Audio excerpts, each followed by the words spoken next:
नमस्कार, DD news में आपका स्वागत है। मैं हूं चंद्रशेखर जोशी और आइए सबसे पहले आपको दिखाते हैं इस वक्त की हेडलाइंस। एनटीए ने अपलोड किया नीट यूजी का रिजल्ट। शहर और सेंटर वाइज रिजल्ट वेबसाइट पर जारी। सुप्रीम कोर्ट के आदेश के बाद जारी किया गया परिणाम।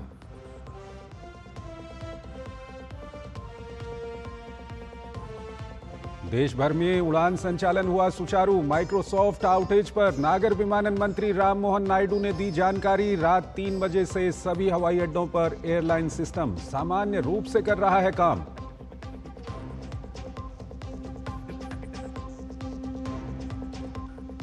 आज से महाराष्ट्र और झारखंड दौरे पर केंद्रीय गृह मंत्री अमित शाह। झारखंड मिशन विधानसभा चुनाव का करेंगे शंखनाद। पार्टी कार्यकर्ताओं को देंगे जीत का मंत्र।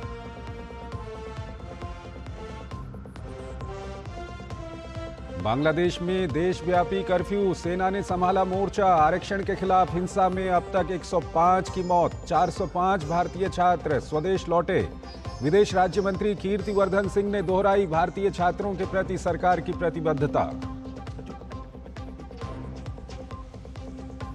गुजरात और महाराष्ट्र के कई हिस्सों में बारिश से बाढ़ जैसे हालात। दक्षिण कन्नड़ में बाढ़ से हालात बेहाल। उप मुख्यमंत्री देवेंद्र फडणवीस ने नागरपुर में प्रभावित क्षेत्र का दौरा किया। दिए खास चौकसी बरतने के निर्देश। और आइए अब आपको खबरों को विस्तार से दिखाते हैं। कोविड महामारी के कारण 2020 में अत्यधिक मौतों के दावे वाले एक अध्ययन को सरकार ने खारिज कर दिया है। वहीं विशेषज्ञों ने भी इस रिपोर्ट को भ्रामक और तथ्यहीन बताया है। नीति आयोग के सदस्य डॉक्टर वी के पॉल ने अध्ययन की प्रक्रिया को खामियों से भरा बताया।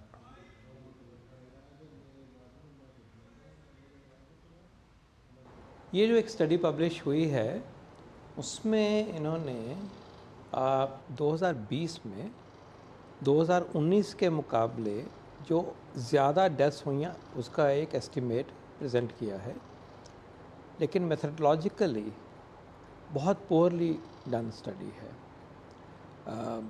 उन्होंने जो NFHS सर्वे तब चल रहा था वो 14 स्टेट्स में था, उसमें से भी पार्टली जो सैंपल था, कुछ थोड़े महीनों की ड्यूरेशन का जो काम हो रहा था, उसमें जो डेटा कलेक्ट हुआ उसको इस्तेमाल किया है और उससे उन्होंने एस्टिमेट किया है कि 19 की बजाय 20 में 11.9 लगभग 12 लाख डेथ एक्स्ट्रा हुई हैं।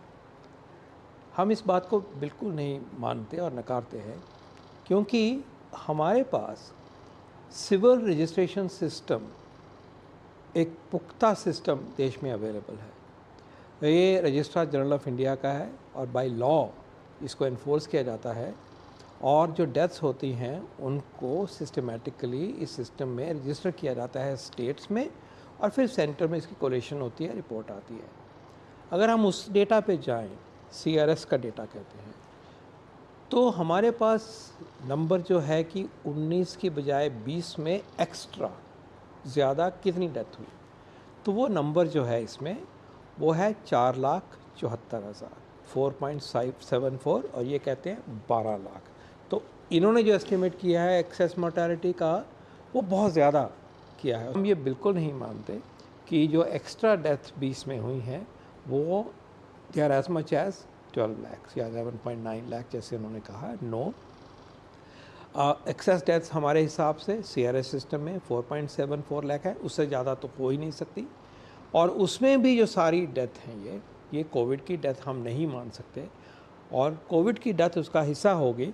और जैसे मैंने कहा कि भारत सरकार के पास जो आंकड़े आए स्टेट्स में से, उनमें से जो डेथ का आंकड़ा है वो 1.49 लाख का है। शॉर्ट पॉइंट ये है कि इस स्टडी में बहुत सारे ओवर एस्टिमेशन हुआ है और उसकी वजह ये है कि इन्होंने जो NFHS का काम सर्वे का उस पीरियड में हो रहा था उसमें 14 स्टेट में काम चला हुआ था और वो काम लगभग 1 साल तक चलता था। इन्होंने 4-5 महीने के डेटा को लिया तो 14 स्टेट में भी जो सैंपल था उसका भी सब सैंपल लिया है और उस डेटा को पूरे देश के लिए एक्सट्रापोलेट किया है। जो भी उन्होंने मेथड यूज़ किए हैं उससे इस एक्सट्रापोलेशन और मॉडलिंग से जो फ़र्क पड़ा है उसके हमारे रॉन्ग कंक्लूशंस आ रहे हैं। और ये 12 लाख की फिगर और ये कहना कि हमारे लाइफ एक्सपेक्टेंसी कम होगी 2.6 ईयर्स, ये गलत एस्टिमेट है, अनटेनेबल है, अनएक्सेप्टेबल है। और वहीं भारतीय आयुर्विज्ञान अनुसंधान परिषद यानी कि ICMR के महानिदेशक डॉक्टर राजीव बहल ने भी अध्ययन पर सवाल उठाए हैं। उन्होंने कहा कि रिपोर्ट में सबसे बड़ी त्रुटि ये है कि इसमें कुछ राज्यों के विशिष्ट हिस्सों का आंशिक डाटा लेकर नतीजे निकाले गए हैं। इस रिपोर्ट में जो सबसे क्रिटिकल फ्लॉ है वो यही है कि जिस वक्त नेशनल फैमिली हेल्थ सर्वे होता है, किसी भी सर्वे की रिप्रेजेंटेटिवनेस कि वो पूरे देश का रिप्रेजेंटेटिव है, वो तभी होता है कि जब वो पूरा सर्वे को देखा जाए। जबकि यहाँ पर सिर्फ उसका एक पार्ट जो कि 14 स्टेट्स के कुछ भागों में ही किया गया था, वो इस्तेमाल किया गया है। दूसरा क्रिटिकल फ्लॉ जो हो सकता है वो ये है कि ना सिर्फ ये ज्योग्राफिकली इस तरह से था, समय के अनुसार भी बड़ा ही विशेष समय था, जबकि कोविड अपनी पीक पर था और कोविड के दौरान जिस तरह की जो हम एक्टिविटीज़ चल रही थी देश में कोविड कंट्रोल की, उसके बीचों बीच ये सर्वे किया गया और इन विशेषताओं की वजह से कुछ बायसेस इस रिपोर्ट में आ सकते हैं। जिस डेटा पर हमें एक्चुअली विश्वास करना चाहिए वो क्या है? हमारे देश में एक बहुत ही रोबस्ट, बहुत ही सुदृढ़ एक सिस्टम है जिसको हम बर्थ एंड डेथ रजिस्ट्रेशन या जन्म और मृत्यु का रजिस्ट्रेशन कहते हैं, जो कि office of registrar general of India करते हैं। इसमें 2,91,000 यूनिट हैं जो इस डेटा को कलेक्ट करते हैं और इसकी जो आज परसेंटेज है, जिसकी कवरेज है, वो 99% से भी कहीं ज़्यादा है। तो ये सब जब रिपोर्ट ऑक्सफोर्ड वाले जो इसको कहते हैं, वो उनका करने का आधार ये है कि ये जो डेटा है सिविल रजिस्ट्रेशन का, वो दूसरे देशों में जो विकसित देश हैं उनमें तो बहुत अच्छा होता है, लेकिन भारत में वो दृढ़ नहीं है। ये पूर्ण रूप से गलत है। अगली खबर की ओर आपको लिए चलते हैं। राष्ट्रीय परीक्षण एजेंसी NTA ने राष्ट्रीय पात्रता सह प्रवेश परीक्षा स्नातक यानी कि नीट UG 2024 के लिए सेंटर वाइज और सिटी वाइज परिणाम वेबसाइट पर अपलोड कर दिए हैं। आपको बता दें कि सर्वोच्च न्यायालय ने NTA को शहर और केंद्र प्रारूप में नीट UG 2024 परिणाम घोषित करने का निर्देश दिया था। इस परीक्षा में शामिल होने वाले उम्मीदवार ऑफिशियल वेबसाइट पर जाकर रिजल्ट देख सकते हैं। माइक्रोसॉफ्ट आउटेज के कारण देश भर में उड़ान संचालन पर गंभीर असर पड़ने के एक दिन बाद आज नागर विमानन मंत्रालय द्वारा जारी किए नोटिस को नागर विमानन मंत्री किंजरापू राममोहन नायडू ने अपने सोशल मीडिया मंच X पर शेयर किया। नोटिस के अनुसार रात 3 बजे से सभी हवाई अड्डों पर एयरलाइन सिस्टम सामान्य रूप से काम करना शुरू कर दिया है। उड़ान संचालन अब सुचारू रूप से चल रहा है। कल के व्यवधान के कारण बैकलॉग है और इसे धीरे धीरे साफ किया जा रहा है। उम्मीद है कि आज दोपहर तक सभी मुद्दे सुलझ जाएंगे। हवाई अड्डों पर संचालन की लगातार निगरानी की जा रही है और एयरलाइंस के साथ भी ये सुनिश्चित किया जा रहा है कि यात्रा समायोजन और रिफंड का ध्यान रखा जाए। मंत्रालय ने धैर्य रखने के लिए लोगों का धन्यवाद किया है। बांग्लादेश में सरकारी नौकरियों में आरक्षण के खिलाफ छात्रों के हिंसक प्रदर्शन के बीच कल पूरे देश में कर्फ्यू लगा दिया गया। पुलिस और सुरक्षा अधिकारियों द्वारा प्रदर्शनकारियों पर गोलीबारी करने और राजधानी में सभी सभाओं पर प्रतिबंध लगाने के बाद सत्तारूढ़ अवामी लीग के महासचिव उबैदुल कादर ने पूरे देश में कर्फ्यू लगाने की घोषणा की। कई दिनों से चल रही घातक झड़पों के बाद कानून व्यवस्था बनाए रखने के लिए शेख हसीना सरकार ने सैन्य बलों की तैनाती का आदेश दिया है। छात्र प्रदर्शनकारियों और पुलिस के बीच हुई झड़प में अब तक 105 लोग मारे जा चुके हैं। इसमें 52 मौतें केवल राजधानी ढाका में कल हुई। पुलिस ने प्रदर्शनकारियों पर फायरिंग की और आंसू गैस के गोले भी दागे। देश में इंटरनेट और मोबाइल सेवाएं बंद हैं। कई दिनों से जारी हिंसा को रोकने में पुलिस के विफल रहने के बाद सेना को तैनात करना पड़ा है। 8,000 छात्रों समेत करीब 15,000 भारतीय बांग्लादेश में हैं। सभी सुरक्षित हैं। अब तक 405 छात्र स्वदेश लौट आए हैं। बांग्लादेश में नौकरी में आरक्षण के खिलाफ देशव्यापी विरोध प्रदर्शन को विदेश राज्य मंत्री कीर्तिवर्धन सिंह ने चिंताजनक विषय बताया। उन्होंने कहा कि भारत सरकार अपने छात्रों को सुरक्षित घर वापसी के लिए प्रतिबद्ध है। छात्रों की हमेशा जो बातें हैं, जो प्रॉब्लम्स हो, वो सुननी चाहिए। और मुझे पूरा यकीन है कि बांग्लादेश की जो सरकार है, कई बार से सरकार बनी है, वहाँ के जो हमारे प्रधानमंत्री जी हैं बहुत ही अनुभवी प्रधानमंत्री हैं। लोगों का जनमत उनको एक बार नहीं कई बार प्राप्त हो चुका है। उसमें कोई दो राय नहीं है कि अगर हमारे भारतीय नागरिक या बच्चे हैं उनको सुरक्षित यहाँ लाया जाएगा। उसमें कोई ऐसी बात ही नहीं है। असम के मुख्यमंत्री और भारतीय जनता पार्टी के झारखंड विधानसभा चुनाव सह प्रभारी हेमंत बिस्वा शर्मा ने रिम्स में घायल सहायक पुलिसकर्मियों एवं जिला पुलिस के जवानों से मुलाकात की। मुलाकात के दौरान असम के मुख्यमंत्री ने सहायक पुलिसकर्मियों से बातचीत की।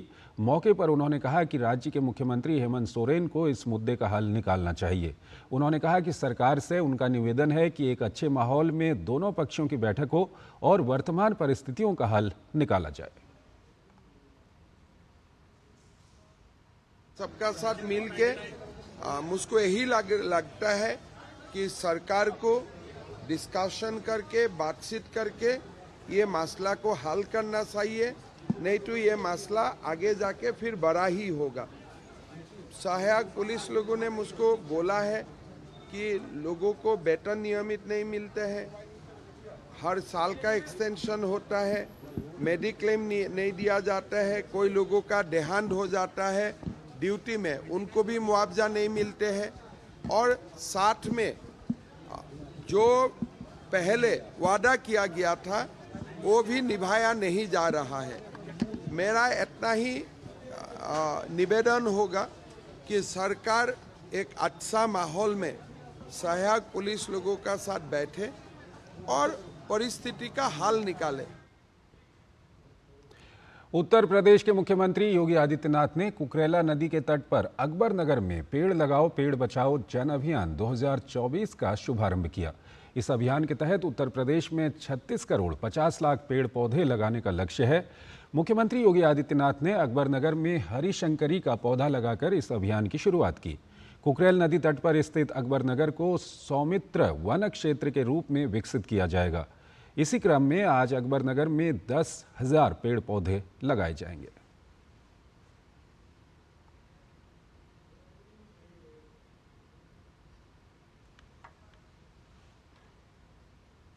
प्रवर्तन निदेशालय ने अवैध खनन के मामले में सोनीपत से कांग्रेस विधायक सुरेंद्र पवार को हिरासत में ले लिया है।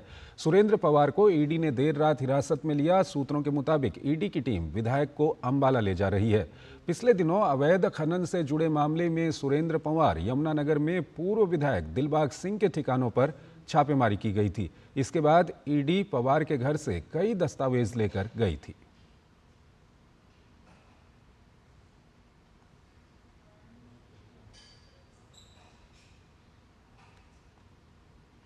गुजरात के सौराष्ट्र में भारी बारिश को लेकर मौसम विभाग ने रेड अलर्ट जारी किया है। पिछले कई घंटों से हुई बारिश से सौराष्ट्र के पोरबंदर और जूनागढ़ जिलों में हालात बिगड़ गए हैं। वहीं कच्छ में ऑरेंज अलर्ट जारी किया गया है। बारिश के पूर्वानुमान को देखते हुए बड़ोदरा, नर्मदा, कच्छ, राजकोट, बलसाड़, द्वारका, जूनागढ़, भावनगर, अमरेली, सूरत, गिर, सोमनाथ में एनडीआरएफ की टीमें तैनात की गई हैं। भारी बारिश के पूर्वानुमान के कारण सिस्टम अलर्ट मोड पर है। किसी भी प्रकार की जानमाल की हानि या दुर्घटना को रोकने के लिए एनडीआरएफ की टीमें रेस्क्यू ऑपरेशन चलाएंगी। और वहीं महाराष्ट्र के मुंबई शहर में सुबह तेज बारिश हुई। मुंबई में विले पार्ले पर वेस्टर्न एक्सप्रेस हाईवे पर बारिश के कारण गाड़ियों की रफ्तार धीमी हो गई। वहीं लोगों को घर से बाहर निकलने में दिक्कतों का सामना करना पड़ा।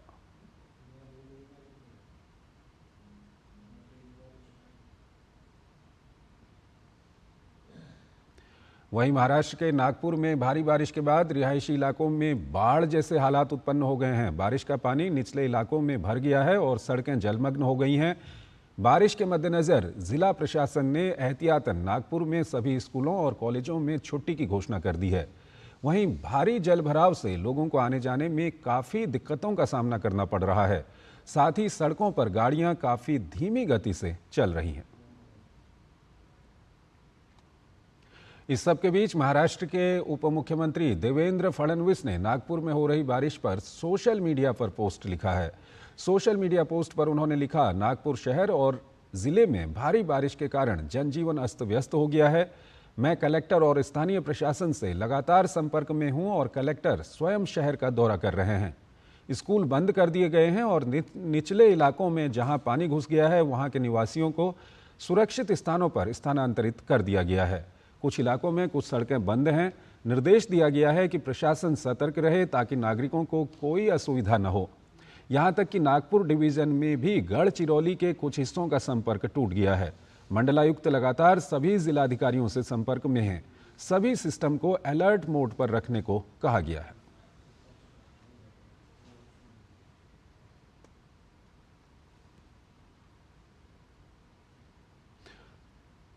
छत्तीसगढ़ के सुकमा जिले में भी बारिश का कहर जारी है। बारिश की वजह से बाढ़ जैसे हालात बन गए हैं। पिछले 24 घंटे में हुई लगातार बारिश से नदी नाले उफान पर हैं। शबरी, मलगेर सहित सभी नदियों का लगातार जलस्तर बढ़ रहा है। लगातार हो रही मूसलाधार बारिश से दंगल बांध का पानी सुकमा शहर तक आ पहुंचा है। दोरनापाल जगरगुड़ा सड़क पूरी तरह से बंद हो चुकी है, जिसकी वजह से आवागमन बंद है। जगरगुंडा से सुकमा तक 3 यात्री बसों का परिचालन होता है। रास्ता बंद होने की वजह से यात्री बस और अन्य वाहनों का आवागमन पूरी तरह से बंद है। वहीं चितलनार जगरगुंडा के बीच मल्लेबाग नाला उफान पर है। लोग जान जोखिम में डालकर नाले को पार कर रहे हैं। और आइए अब आपको दिखाते हैं आम बजट से जुड़ी हुई खबरें।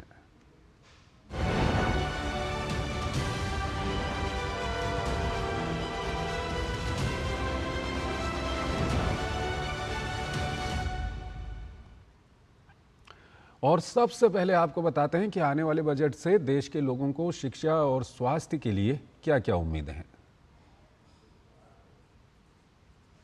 छोटे छोटे से जगहों पर प्राथमिक स्वास्थ्य केंद्र, वहाँ पर यदि सुविधाएं बढ़ाई जाएं तो जिसके कारण जिला अस्पताल में भीड़ भाड़ कम होगी। अभी हम देख रहे हैं कि शासन के पास पर्याप्त इंफ्रा नहीं है, तो प्राइवेट हॉस्पिटल हैं उनको आयुष्मान से जोड़ रहे हैं, उनको पैसा दे रहे हैं। अगर आप गवर्नमेंट इंफ्रा को ही इम्प्रूव कर देंगे तो आपको फिर उनकी ज़रूरत नहीं होगी। गवर्नमेंट में आपके पास हाईली क्वालिफाइड डॉक्टर हैं, उनका भी आप उपयोग कर सकेंगे। दूर दूर से लोग आते हैं पीजी करने के लिए, तो यही दिक्कतें आती हैं कि बाहर रहना पड़ता है। और जब बाहर पीजी छात्र रहेगा तो उसे बड़ी दिक्कत आती है कि हम कॉलेज में हैं तो कभी भी जाके हम इमरजेंसी में काम कर सकते हैं, कभी भी जाके हम ओपीडी में बैठ सकते हैं। बजट जो भी हो, पर्याप्त बजट होना चाहिए जिससे कि इंफ्रा भी हो सके। सरकार की जो योजनाएं शिक्षा को लेकर रही है वो प्रशंसनीय रही है और उन्होंने शिक्षा को लेकर के एक सक्रिय रूप से कार्य किया है। पिछले बजट में सरकार ने जो योजनाएं रखी थी वो भली भांति लोगों को परिचित भी हैं, लोग जान रहे हैं। तो आने वाला बजट है, इसमें प्राइमरी स्तर जो बुनियादी शिक्षा है वहाँ से स्तर में सुधार होने की पूरी संभावना मैं रखता हूँ।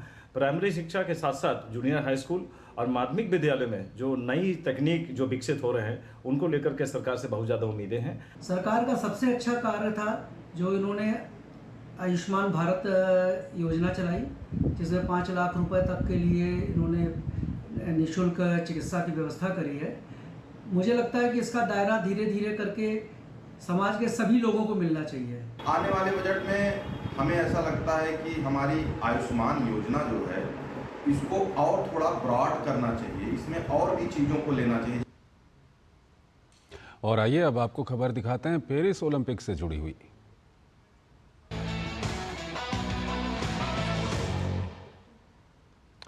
पिछले 3 ओलंपिक खेलों में बैडमिंटन के खेल में भारत ने पदक जीतने में कामयाबी पाई है। इस बार फिर बैडमिंटन खिलाड़ियों से पदक की उम्मीद है। पीवी सिंधु 2 बार की पदक विजेता हैं और इस बार अपने पदक का रंग बदलने के इरादे से उतरेंगी। वहीं सात्विक चिराग की जोड़ी पेरिस ओलंपिक में भारत के लिए पदक की प्रबल दावेदार है। एक रिपोर्ट देखिए। पेरिस ओलंपिक में हिस्सा लेने वाले भारत के बैडमिंटन दल में पुरुष एकल वर्ग में एच.एस. प्रणॉय और लक्ष्य सेन भारत का प्रतिनिधित्व करेंगे। वहीं महिला एकल वर्ग में पी.वी. सिंधु तीसरी बार पदक जीतने के इरादे से उतरेंगी। पुरुष युगल वर्ग में सात्विक साईराज और चिराग शेट्टी की जोड़ी से पदक की उम्मीद है। एच.एस. प्रणॉय वर्तमान में BWF रैंकिंग में 13वें स्थान पर काबिज एच.एस. प्रणॉय के लिए ये साल कुछ खास नहीं रहा है। जनवरी में खेले गए इंडिया ओपन में वे तीसरे स्थान पर रहे। ऑस्ट्रेलियन ओपन में वे क्वार्टर फाइनल तक पहुंचे। प्रणॉय ने 10 प्रतियोगिताओं में भाग लिया और सिर्फ 2 में ही कुछ अच्छा प्रदर्शन कर सके। लक्ष्य सेन विश्व रैंकिंग में 19वें स्थान पर मौजूद लक्ष्य सेन भारतीय बैडमिंटन के उभरते हुए सितारे हैं। 22 वर्षीय लक्ष्य ने इस साल 6 टूर्नामेंट्स में भाग लिया और ऑल इंग्लैंड सहित 2 प्रतियोगिताओं में शीर्ष 3 में जगह बनाई। पी.वी. सिंधु 2 बार की ओलंपिक पदक विजेता पी.वी. सिंधु से इस बार फिर पदक की उम्मीद है। 2016 के रियो ओलंपिक में सिंधु ने रजत पदक जीता था। वहीं टोक्यो ओलंपिक में उन्होंने कांस्य पदक जीतने में कामयाबी पाई थी। फिलहाल सिंधु की विश्व रैंकिंग 13 है। पी.वी. सिंधु अनुभवी खिलाड़ी हैं और बड़े टूर्नामेंट्स में वे हमेशा शानदार प्रदर्शन करती हैं। ओलंपिक से पहले प्रधानमंत्री के साथ संवाद के दौरान भी सिंधु ने कहा था कि वे इस बार अपने पदक का रंग बदलना चाहती हैं। सर मेरा अभी 3rd ओलंपिक्स में जा रही हूँ सर। तो फर्स्ट ओलंपिक्स में 2016 में सिल्वर लेके आई थी और 2020 टोक्यो में ब्रॉन्ज लेके आई थी। तो इस बार I hope I change the colour sir and I hope I come back with a medal. Satwik Chirag की जोड़ी विश्व रैंकिंग में तीसरे स्थान पर है। सात्विक चिराग की जोड़ी पेरिस ओलंपिक में भारत के लिए पदक की बड़ी उम्मीद है। इस जोड़ी ने इस साल शानदार प्रदर्शन किया है।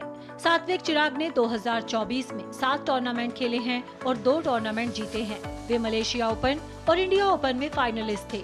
देश को उम्मीद है कि ये भारतीय जोड़ी अपनी फॉर्म जारी रखेगी और भारत के लिए पदक जीतेगी। तनिषा क्रास्टो और अश्विनी पोनप्पा की जोड़ी महिला युगल वर्ग में दुनिया की 19वें नंबर की जोड़ी है। तनिषा अश्विनी की जोड़ी 2024 में 11 टूर्नामेंट में शामिल हुई है, जिसमें से केवल 1 में शीर्ष 3 और 2 में क्वार्टर फाइनल फिनिश करने में सफल रही है। 1992 में बार्सिलोना ओलंपिक में बैडमिंटन की शुरुआत के बाद से भारतीय शटलर्स लगातार ओलंपिक में भाग ले रहे हैं। साइना नेहवाल ने 2012 के लंदन ओलंपिक में कांस्य पदक जीतकर देश को इस खेल में पहला ओलंपिक पदक दिलवाया। 4 साल बाद पी.वी. सिंधु ने रियो ओलंपिक के फाइनल में जगह बनाई। फाइनल में भले ही उन्हें हार का सामना करना पड़ा, लेकिन वे ऐतिहासिक रजत पदक जीतने में कामयाब रहीं। वहीं टोक्यो ओलंपिक में उन्होंने कांस्य पदक जीतने में कामयाबी पाई। भारत पेरिस ओलंपिक में 7 शटलर्स के साथ उतर रहा है और एक बार फिर बैडमिंटन के खेल से पदक आने की उम्मीद बरकरार है। Sports desk, DD news. अगली खबर की ओर आपको लिए चलते हैं। डिजिटल स्वास्थ्य नवाचार और समाधान में सहायता करने के लिए राजधानी दिल्ली में CII डिजिटल स्वास्थ्य सम्मेलन का आयोजन किया गया। सम्मेलन के दौरान चिकित्सा क्षेत्र में आमूलचूल परिवर्तन को लेकर मंथन किया गया। वहीं इस क्षेत्र में आर्टिफिशियल इंटेलिजेंस और इसके भविष्य को लेकर भी गहन चर्चा की गई। स्वास्थ्य सम्मेलन में देश दुनिया के स्वास्थ्य के क्षेत्र से जुड़े पेशेवरों, शोधकर्ताओं के साथ साथ नीति निर्माताओं ने हिस्सा लिया। आर्टिफिशियल इंटेलिजेंस और भविष्य में स्वास्थ्य के क्षेत्र में इसके उपयोग पर देखिए हमारे संवाददाता अमरेंद्र गुप्ता की ये खास रिपोर्ट। पिछले 10 सालों में केंद्र की नरेंद्र मोदी सरकार ने देश में स्वास्थ्य क्षेत्र में मूलभूत ढांचे के विकास पर विशेष जोर दिया है। प्रधानमंत्री नरेंद्र मोदी के नेतृत्व वाली सरकार ने सभी के लिए स्वास्थ्य के तहत स्वास्थ्य ढांचे में सुधार कर उसे निचले स्तर तक पहुंचाया है। स्वास्थ्य सेवाओं को सभी की पहुंच में लाने के लिए आज टेक्नोलॉजी की परिवर्तनकारी शक्ति का उपयोग किया जा रहा है। डिजिटल स्वास्थ्य पर महत्वपूर्ण मंथन के लिए राजधानी दिल्ली में डिजिटल स्वास्थ्य सम्मेलन का आयोजन किया गया। तीसरे डिजिटल स्वास्थ्य सम्मेलन में जहां चिकित्सा क्षेत्र में आमूलचूल परिवर्तन को लेकर मंथन किया गया, वहीं इस क्षेत्र में आर्टिफिशियल इंटेलिजेंस और इसके भविष्य को लेकर भी गहन चर्चा की गई। इस स्वास्थ्य सम्मेलन में स्वास्थ्य के क्षेत्र में अग्रणी हस्तियों, पेशेवरों, शोधकर्ताओं के साथ साथ नीति निर्माताओं ने हिस्सा लिया। तीसरे डिजिटल स्वास्थ्य सम्मेलन में मुख्य अतिथि के तौर पर स्वास्थ्य एवं परिवार कल्याण मंत्रालय के सचिव अपूर्व चंद्र शामिल रहे। सम्मेलन को संबोधित करते हुए अपूर्व चंद्र ने कहा कि स्वास्थ्य के क्षेत्र में आर्टिफिशियल इंटेलिजेंस का इस्तेमाल बड़ी तेजी से बढ़ता जा रहा है और अगले एक दशक के दौरान ये स्वास्थ्य के मामले में पूरी दुनिया में बड़ी क्रांति ला सकता है। इसका सबसे ज़्यादा यूज़ केस ही हेल्थ के अंदर है, क्योंकि हमारे यहाँ डायग्नोस्टिक से लेकर जैसे हमने कुछ एरियाज़ में डिजिटल रेटिनोपैथी में ऑलरेडी यूज़ कर रहे हैं। अब टीबी के लिए क्या हम कफ को यूज़ कर सकते हैं। अभी हमारे पास कुछ ऐसे डिवाइसेस आए हैं जिसमें एक्सरे, पोर्टेबल एक्सरे हम फील्ड में कर सकते हैं और उसको एआई से हम एनालाइज करके ये पता कर सकते हैं कि उसमें टीबी है या नहीं है, या टीबी की संभावना है, और अगर संभावना है तो आगे फिर हम डिटेल टेस्टिंग कर सकते हैं। तो इसमें हमारे को इस तरह की सहूलियतें, क्योंकि हमारे यहाँ रिमोट एरियाज़ में, रूरल एरियाज में हेल्थ केयर उपलब्ध कराना बहुत मुश्किल रहता है, वहाँ पर हमारे लोग नहीं हैं, तो उसमें आर्टिफिशियल इंटेलिजेंस को यूज़ करके हम किस तरह से बढ़ावा दे सकते हैं, ये है एक बहुत बड़ा आर्टिफिशियल इंटेलिजेंस का हम उपयोग कर सकते हैं। नीति आयोग के सदस्य डॉक्टर वीके पॉल भी कार्यक्रम में शामिल रहे। इस मौके पर डॉक्टर वीके पॉल ने कहा कि आज भारत आर्टिफिशियल इंटेलिजेंस पर आधारित स्वास्थ्य सेवाओं के मामले में काफी सराहनीय उपलब्धियां हासिल कर रहा है। डॉक्टर वीके पॉल ने कहा कि अब समय आ गया है कि जब सरकार स्वास्थ्य के क्षेत्र में एआई को लागू करने की दिलचस्पी को बढ़ावा देने के लिए मजबूत आधार तैयार कर रही है। डिजिटल हेल्थ के द्वारा सेवाएं हुई, कोविड में आपने खास कर देखा। अभी जैसे मालूम है इम्यूनाइजेशन कार्यक्रम में यूविन के को डेवलप कर लिया गया है, उसको भी रोल आउट करेंगे। टेलीमेडिसिन है, ई संजीवनी है, टेलीमानस है, और ऑफ कोर्स हॉस्पिटल्स में डिजिटल सिस्टम को यूज़ करके प्राइवेट में, गवर्नमेंट में उनका इस्तेमाल हो रहा है। लेकिन आर्टिफिशियल इंटेलिजेंस और एआई विजडम से, उस नॉलेज से, इस नई technology with in digital health में आके एक पोटेंशियल रेवोल्यूशन अब सामने दिखना शुरू हो रही है। CII डिजिटल स्वास्थ्य सम्मेलन 2024 में लोगों के आकर्षण का केंद्र रही AI रिया। रोबोटिक्स और वर्चुअल रियलिटी जैसी तकनीकों से लैस रिया ने अपनी इंटेलिजेंस से न सिर्फ मनुष्यों की तरह लोगों के सवालों के जवाब दिए, बल्कि स्वास्थ्य से जुड़े सभी मुद्दों पर अपने विचार भी रखे। Next 2 to 3 years, the most transformative digital health innovation will be the integration of advanced humanoid robots in healthcare. These robots will enhance patient care through personalized assistance and 24/7 monitoring, improve efficiency by handling administrative tasks and aiding in diagnostics, and expand access to healthcare via telemedicine and language adaptability. In developing nations, they will optimize resources and support healthcare worker education. Overall, humanoid robots will revolutionize healthcare delivery, making it more efficient, accessible and patient-centric globally. बहरहाल तो इस bulletin में फिलहाल इतना ही। आप बने रहिए DD news के साथ। नमस्कार।